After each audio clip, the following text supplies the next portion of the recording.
মাতৃৰ নিথৰ নিষ্প্ৰাণ দেহৰ কাষত কন্যাৰ শেষ শ্ৰদ্ধাঞ্জলি।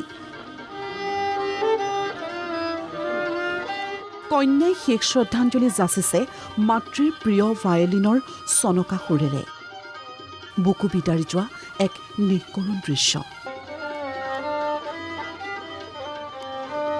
অথচ এই মৰ্মান্তিক দৃশ্যৰ সাক্ষী হৈ ৰ'ল আজি বহুজন।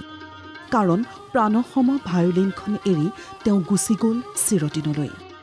আৰু মাতৃ মিনতী খাউণ্ডৰ শেষ যাত্ৰাত এনেদৰে ভায়লিনৰ সুৰেৰে শ্ৰদ্ধা নিবেদিলে কন্যা তথা প্ৰসিদ্ধ ভায়লিন বাদক সুনীতা খাউণ্ডে।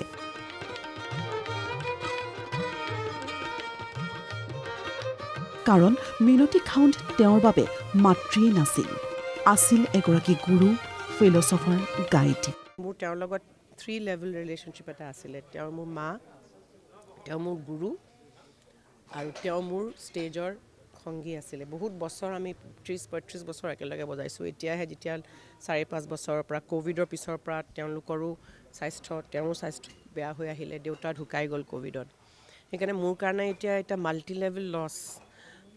মানে মোৰ মা, গুৰু আৰু মোৰ ষ্টেজৰ লগত কেতিয়াও আৰু মোৰ লগত বজাব নোৱাৰে। কিন্তু যিহেতু মই তেওঁ জানো যে ডিট্ৰইট কৰি গৈ আছে কিন্তু মানে তথাপিও মই আশা এৰা নাছিলোঁ যে কেতিয়াবা আকৌ বম্বে যাব নেকি, গৈ পেলাই মোৰ লগত ক'ৰবাত বজাব পাৰিব নেকি। দুখ খবৰটো আহিছিল দেওবাৰে নিশাই।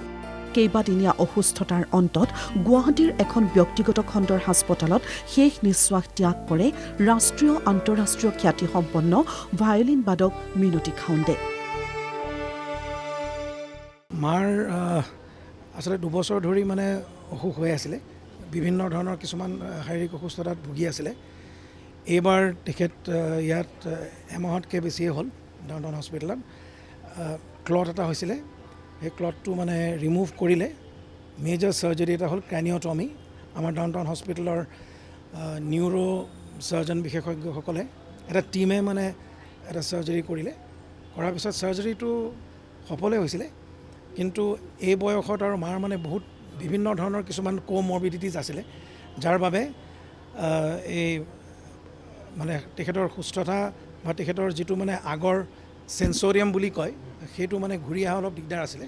কিন্তু তেখেতে এসপ্তাহমান চেঞ্চত আছিলে আৰু কথাও অলপ পাতিছিলে, কিন্তু তাৰপিছত লাহে লাহে তেখেতৰ মানে অজ্ঞান হৈ পৰিলে। অসমৰ শ্ৰেষ্ঠ ভায়লিন বাদকসকলৰ ভিতৰত অন্যতম আছিল মিনতী খাউণ্ড। অসমৰ ভায়লিন বাদকসকলৰ ভিতৰত বাটকটীয়া আছিল তেওঁ। অসমৰ ভায়লিন বাদকৰ কথা ওলালে প্ৰথমে অহা নামটোৱে আছিল মিনতী খাউণ্ড। প্ৰথম মামীয়ে ভায়লিন বজাবলৈ আৰম্ভ কৰিছিল। সেই দিনত মানে অকণমান বাধা আছিল, কিন্তু তথাপিও মোৰ ককা আইতাহঁতে সেইবোৰ নেওচি মামীক আগুৱাই দিছিল আৰু মামীয়ে যথেষ্ট আগবাঢ়ি গৈছিল। আৰু আজি আমি মামীক হেৰুৱাই পেলাই খুব মৰ্মাহত হৈছোঁ।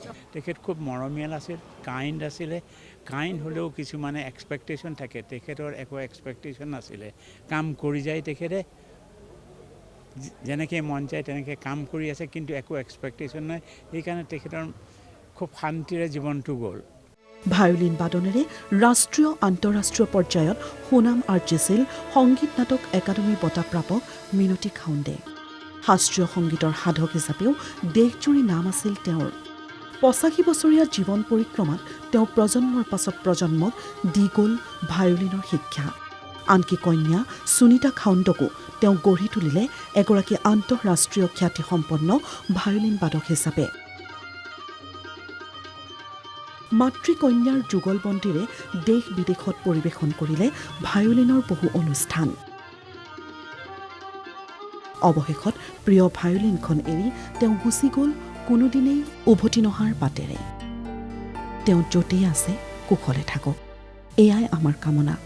NKTVৰ তৰফৰ পৰা বিশিষ্ট ভায়লিন বাদকগৰাকীলৈ যাচিছোঁ গভীৰ শ্ৰদ্ধাঞ্জলি।